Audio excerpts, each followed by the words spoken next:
The Podcaster's Guide to the Conspiracy.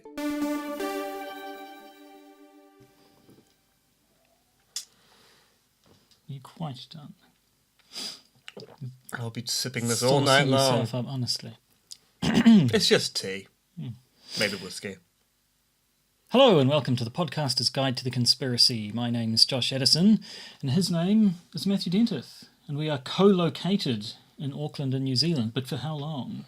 Nobody Until knows. March. Okay, so when I And say a nobody short knows... sojourn in end of November, beginning of December, when I go to the US to be a conspiracy theory megastar. Megastar? I'm going to California and Idaho, which are the only two states in the United States of America. That's why they're united. There are two of them, and they are the United States of America. Well, that does make perfect California sense. and Idaho. California is gigantic. Idaho is the size of Hamilton. Seems a bit odd. Yeah, really is. But that's America. It's a strange country. topsy-turvy place. Yeah. Oh, well. Now, once again, we're on video and audio, in case you're not watching us. What did we learn about our video escapades last week, Joshua? We learned we need to lock the focus on the camera so that it Which doesn't we're keep going... hoping has happened this time. So it doesn't keep blurring out every pretty much 2 minutes or something. I assume that must have been mildly annoying for anyone who was watching, but we've learned that lesson. We've learned a lot of lessons over the last week. We've learned that if we ball something up while we're reading from a script, there's really no going back, because you can't really edit around it without causing a jump in the video, and it's just not a good look. So we must learn to read now, Matthew. Of all the indignities this podcast is forced upon us... Joshua, I did not get a PhD from the University of Auckland to learn to read. Right. Well, you're just going to have to, I'm sorry. Yeah.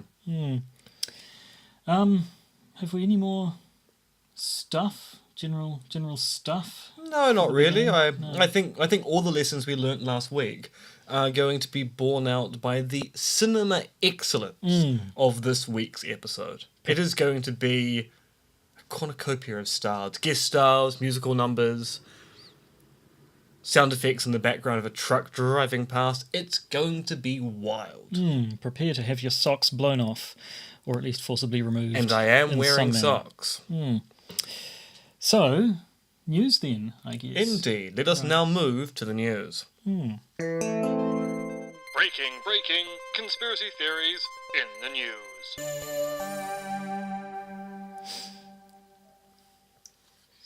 We good? Yeah. We have now moved to the news.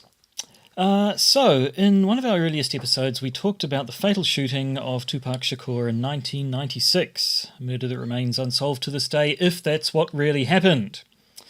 Because Marion Suge Knight, the owner of Tupac's record label, recently gave an interview for the Fox special Who Shot Biggie and Tupac, in which he said... When Pac died, if he really did, you know. When asked what he meant by that, Knight replied... I mean, when I left that hospital, me and Pac were laughing and joking. So I don't see how someone can truly turn from doing well to doing bad. And then, when asked if he really thought he might still be alive, Suge responded... I'm going to tell you, with Pac, you never know. Which I guess is true, we don't. Nevertheless, Knight has been a confounding figure in the whole affair, to the extent that some people have claimed he was behind the shooting, even though he was injured in it himself. As for theories that Tupac is still alive, this isn't the first time someone's made that claim, but if he's still above ground, he's doing a good job of keeping quiet about it. Which is surely the point of faking your own death. Yes. Over to you, Matthew. In Trump-adjacent news, the claims about the FBI snooping on Trump during the election seem to have some truth to them, but not quite in the way that President Trump would have us believe. We now know that the FBI were surveilling Paul Manafort back in 2014 because of his connections to Russian interests and former Ukrainian President Viktor Yanukovych. This surveillance continued into the Trump campaign itself until such time Manafort and Trump's lawyers urged the FBI to stop. What this means is, yes, Trump was being technically surveilled, but only because he was hanging around bad hombres. I blame the parents, personally. In more Trump news, guess who turns out to be using private email servers? Everyone? Yes, specifically Jared Kushner, who set their private email servers up after Trump was elected, and Stephen Miller, and Steve Bannon, and apparently Ivanka Trump. I guess what's good for Hillary is good for the Trump regime. Talking about double standards, there has been a story going around last week about climate change. Oh dear. Written by James Dellenpole Oh dear. at Breitbart. Bugger me. Oh dear.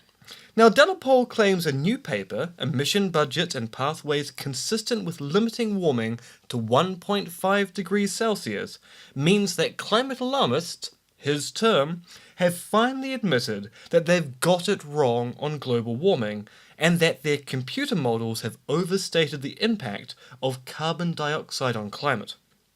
As a result, the planet is warming more slowly than predicted. He now claims that other climate scientists are deliberately trying to obfuscate these findings in order to further their own alarmist interests. So, a conspiracy by the climate scientists then? Indeed. However, it's worth paying attention to what the other climate scientists are saying about the paper, because the authors of the paper agree with them.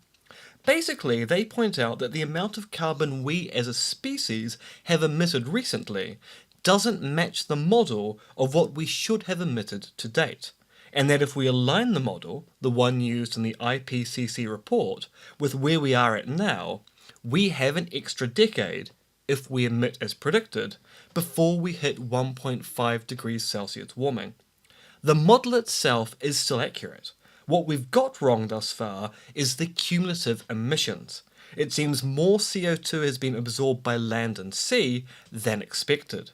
The authors haven't reset the clock or admitted the model is wrong. Rather, one of the auxiliary hypotheses the model relied upon was slightly off. And, if they are correct, this is good news, as it buys us another decade to get us out of this hole. Out of what? Get us out of this hole. What's got Billy so spooked? Yeah, I get the Tsunami reference. You get to the chopper, but when do you have to get out of a hole? There's I something think you're about making- Billy got so spooked in the hole. I think you're making Ahani quotes now, and I won't stand for it. I won't stand for it, That's Matthew. why you're sitting down. Well, then might as well continue, I suppose. So, rather than conspiracy, we're really looking at people, once again, just not understanding the academic paper they've just read?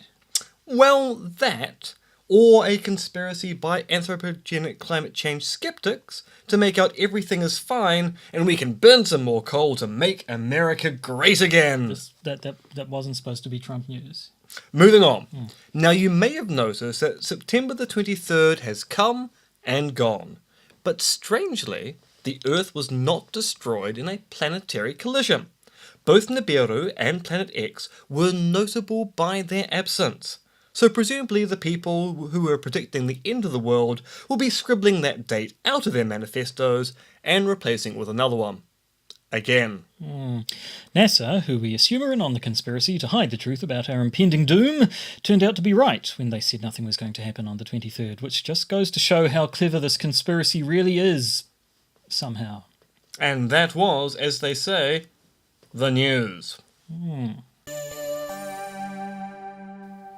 So, to the main body of the episode. So if you've been listening the last couple of episodes, you'd know we're on a bit of a false flags kick at the moment, but not in the way that some people are when they just sort of scream false flag at anything that they don't like the sound of. We're talking about actual false flags that actually happened, that we know were false flags for reasons, which will come to light shortly. So, what are we talking about today, Matthew? Actually, no, you need to lead with the name of the city so I can do the obvious okay, they might right, be giants okay, joke. So really, certainly. let's try that again. Okay. So, Matthew, I hear today we're going to be talking about the Istanbul Not pogrom. Constantinople? Not Constantinople. Istanbul, not Constantinople. Istanbul, not Been a Constantinople. long time gone, Constantinople. Now a Turkish delight on a moonlit night.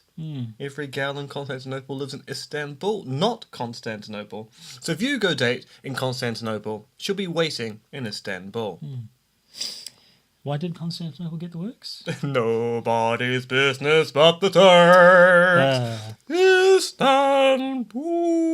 Istanbul. That was a bit too high pitched. Really, really was. In our planning for this episode, I insisted that Matthew restrict himself to singing that song no more than 3, possibly 4 times throughout the course of this So episode. you've got a lot to look forward to. Yeah. No, the Istanbul pogrom. Not Constantinople. No. When did it change? That's a very Certainly good before question. this. You who are so obsessed with I'm the a fact, fan of the song, but not the actual history heretical. Actually, no, I'm a fan of the change from Byzantium to Constantinople.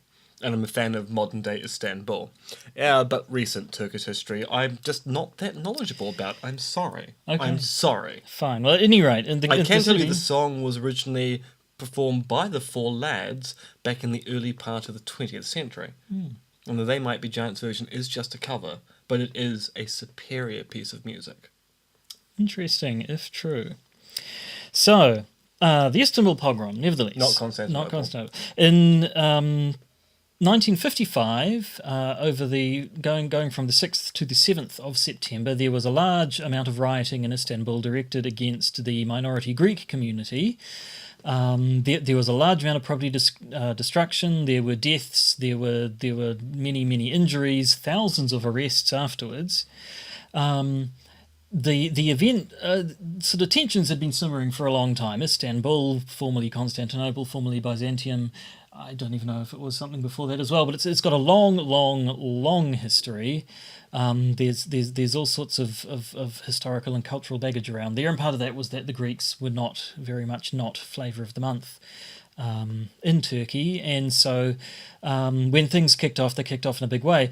The specific incident that turned what appeared to initially be a protest into a full-blown riot was the fact that the Turkish consulate in the Greek city of Thessaloniki had been bombed the day before. And so this was not only did it appear that the Greeks that someone in Greece had bombed the Turkish consulate in Greece, the building which got bombed was the birthplace of Ataturk, the man who basically founded Turkey as it is today. Yes, I the believe. modern secular Turkey.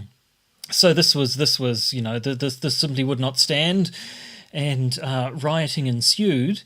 But it later turned out that things were not as they seemed. No. So the first issue, which came out well after the fact, was that the person who placed the bomb at the Turkish embassy was in fact a Turkish usher working at the Turkish embassy and not of Greek extraction at all. That's your first red flag for your false flag. And afterwards, it came out that basically this riot was far from spontaneous, really. In fact, it was immaculately planned. Yes. So, where are we? Planned, and not only planned and executed with some degree of forethought and precision. The people carrying out these plans all basically seemed to be government officials or related to the government in some way. So we had. Municipal and government trucks were placed in strategic points all around the city to distribute the tools of destruction, various shovels, pickaxes, and petrol for setting fires and so on. Apparently 4,000 taxis were requisitioned from the Drivers Association and Motor Vehicle Workers Trade Union to transport the rioters. You can kind of imagine the government official going, we need 4,000 taxi chits for the protest tomorrow that's going to happen after our embassy gets bombed that we know nothing about. But here are 4,000 chits, hand them out to the usual suspects, our agent provocateur. Yes. There'd also the flags that were being carried by people at the protest rally, which then turned into a riot, had been prepared by the Textile Workers Union. During the attacks, the police... who basically had also been one of the people sort of setting things up and so on, they were ordered to hold a passive stance and leave the mob to roam the streets of the city freely and commit atrocities against the civilian population. The Turkish and militia police that coordinated the attacks refrained from protecting the lives and properties of the victims. Their function was instead to preserve adjacent Turkish properties. And apparently the fire brigade, whenever it reached a fire, claimed that it was unable to deal with it. So it very much appeared that the government or elements within the government had planned this, had put the whole thing in motion, and were making sure that it proceeded as they planned. And as we say, things got really nasty. there are between 13 and 17 deaths by the official count, although it's been pointed out that it was such a chaotic couple of days that it's entirely possible that the real figure was much higher than that. Considerably more injuries. Greek women were raped. Greek men were, the phrase they used was forced Islamization, which essentially means that if a man claimed, no, don't beat me up, I'm not one of those heathen Greeks, I'm a good Muslim Turk, they would basically say to the man, drop your pants and show us you're circumcised. If it turned out the man wasn't, they made sure he was. There was some nasty stuff going on there. And it basically seems that because of the historical tensions that were present, people wanted an excuse to beat up on the Greeks. They found one, and then later it turns out no, they didn't just find and capitalise on an excuse. They made it happen in the first place. It was indeed a false flag event designed to create an issue back home to allow the political party at the time, which we'll get onto in just a minute, to push forward the kind of policies they wanted to have at that time. Yes, so even going by first appearances, this whole thing appeared to be a bit of a setup. But afterwards, it's come out that yes, it very definitely was some sort of a false flag operation. How do we know that? Well, so initially, the charge d'affaires, the ambassador's deputy at the British Embassy in Ankara, Michael Stewart, basically pointed the finger at the president of the Menderes Democratic Party, which was Turkey's moderately right-wing democratic political party, basically saying, I have a feeling this attack was actually orchestrated by the government of the day.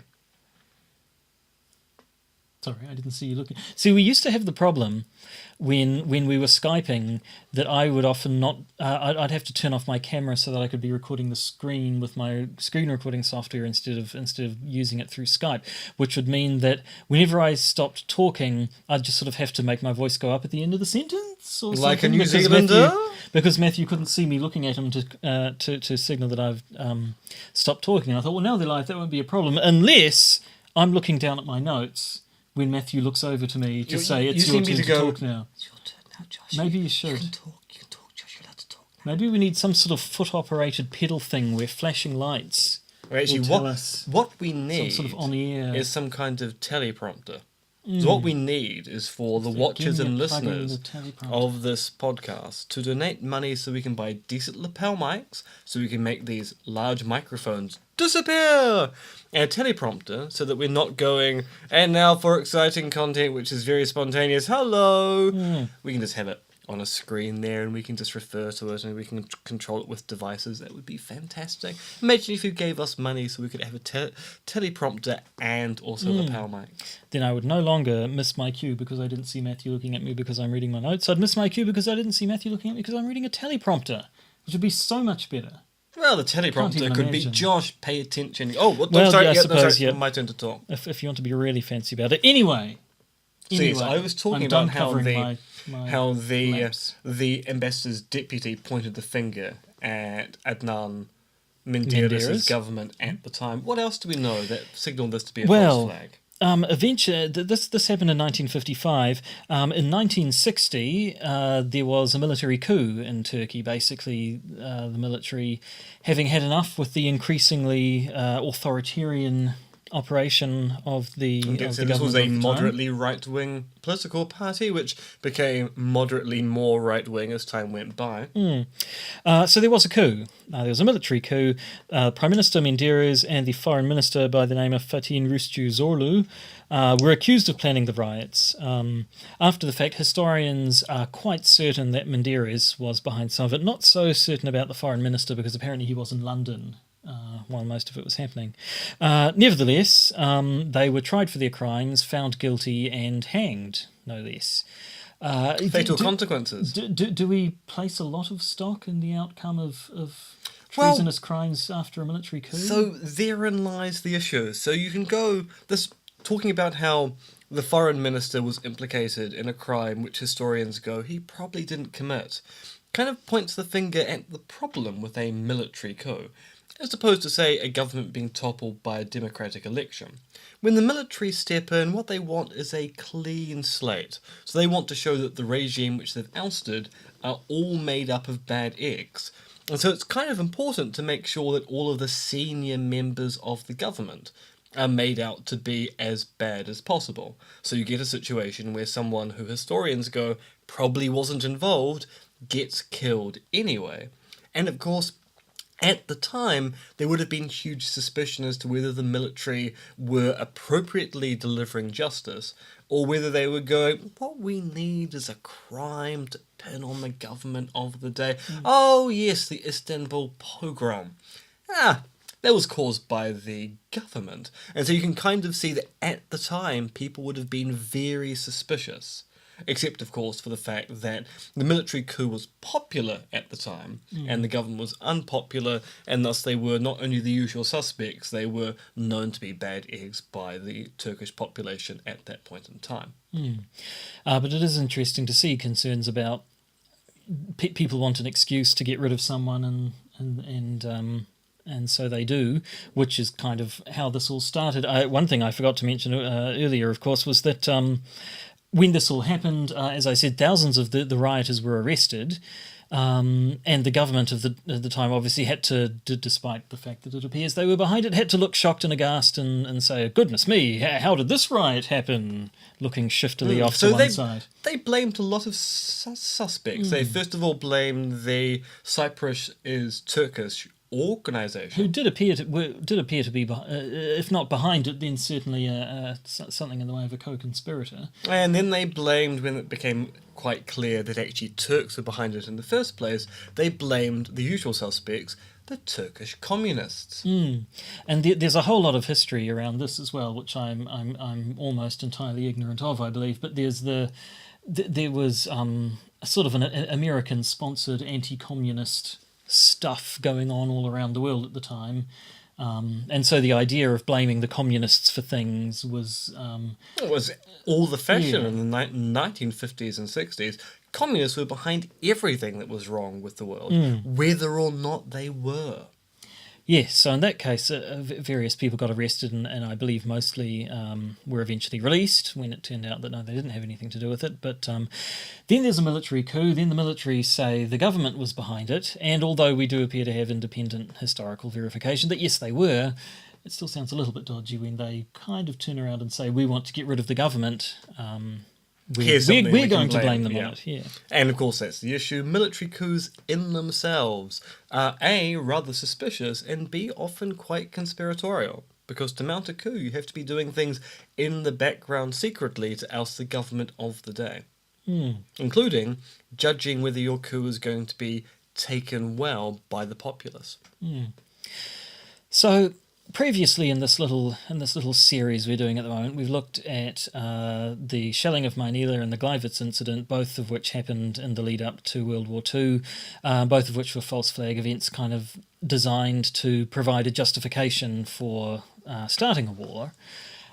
Is this of the same ilk, or are there any significant differences between... Well, it's not the same ilk with respect to, say, the Gleiwitz incident where people died.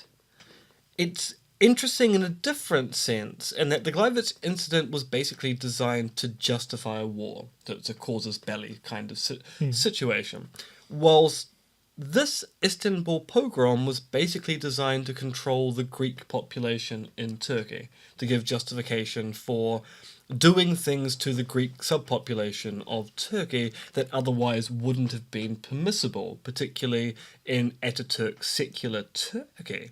And so in that respect, it's an interesting case of a government performing an act on its own soil, effectively, because the Turkish embassy in Greece is sovereign soil of Turkey, to justify actions back home. Well, with the Gleiwitz incident and the shelling of Manila, they were incidents designed to justify actions outside of a state's border. So, is there a moral?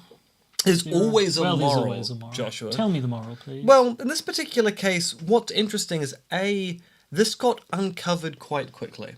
So it was uncovered at the time by foreign diplomats. And we should possibly say that while it was known fairly quickly that it was a Turk who actually planted the bomb, that managed to get left out of the news media reports in attention Turkey. in Turkey, and especially the major newspapers in Ankara, kind of skipped over the Turkish connection here.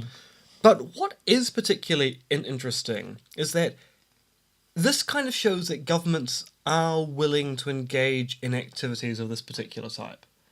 Now, this got found out quite quickly, but you can imagine in a closed society, particularly a historic closed society, these kind of events may have been fairly common. Oh, we need an incident to justify a particular action.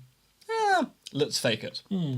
And they get caught out in modern democratic regimes in the 20th century because of the way that information travels so easily. And so quickly. Yeah, but in the 19th century and the 18th century, when you have much tighter control of information, presumably events like this happened an awful lot. And that kind of raises the question, how often do they occur and never get found out? And that, of course, is the worry that false flag enthusiasts have, which is they point towards examples like these and go, look, these are the ones they didn't get away with.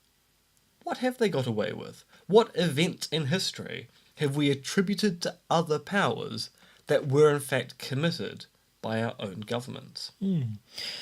Which I suppose is a question for the historians. Yes, Not and so we are much not historians, we are philosophers. The philosopher conspiracy theory theorists. So I guess that brings us to the end of this exciting dissertation. cavalcade of Istanbul, not Constantinople stories. And your camera has just shut itself off. Did it? It just beeped. I'm assuming the beep means the second feed has just failed. Well, fortunately, my camera is the rubbish one, and I've been looking at your camera the whole time. It's true. So, Your camera basically is going, Josh never looks at me. Josh never looks at me. Josh doesn't care about me anymore. I killed my own camera with neglect. And also children. Well, yes. No, I should hasten to add, I'm pretty sure Matthew then meant my children have also killed my camera, not I've also killed my children with neglect. Although, maybe I shouldn't put words in your mouth. That's true. I mean, I haven't seen your children, so I've seen pictures of them. Yes, but they could be anyone's children. Well, Joshua, yes, they could. that's true. Photoshop is so easy these days. Too true. So, we've come to the end of the episode. I suppose it might be worth mentioning, given that last episode we wrapped it on about the upcoming election. This is now post-election. Yep, and what a post-election it is, because the result was not resoundingly for the major party of the government. They did get approximately 46% of the vote, and it wasn't a resounding loss for the left coalition. They have around about 39% of the vote all counted, but importantly, 15% of the votes in the election were special votes, i.e. these were votes cast by people overseas, so not in their electorates back home in New Zealand, or people like myself who had recently returned to the country, whose enrolment had lapsed and they had to enrol a few days before the election and vote.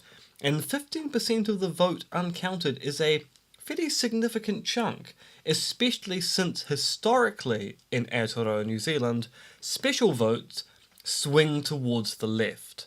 And so the last election we had, the governing party lost its majority of one seat on specials, and the opposition gained one seat. And that was with only about 7 or 7.5% of the vote. And so people are now going 15% of the vote, that usually sways left. Maybe the governing party might lose more than one seat this time. And that could actually change the proportions quite significantly. So basically, we don't know. No, yes. So this is how things work in a proportional representation system, which we've had for 21 years now. A lot of people going by the letters that you read in newspapers still haven't really got their heads around proportional representation. They want a good old-fashioned election where one party wins and their prize is they get to do whatever the hell they want for the rest of the term. But that's not how it works here. You form a coalition, it has never yet happened that a single party is able to form a government all by itself. They have to work together.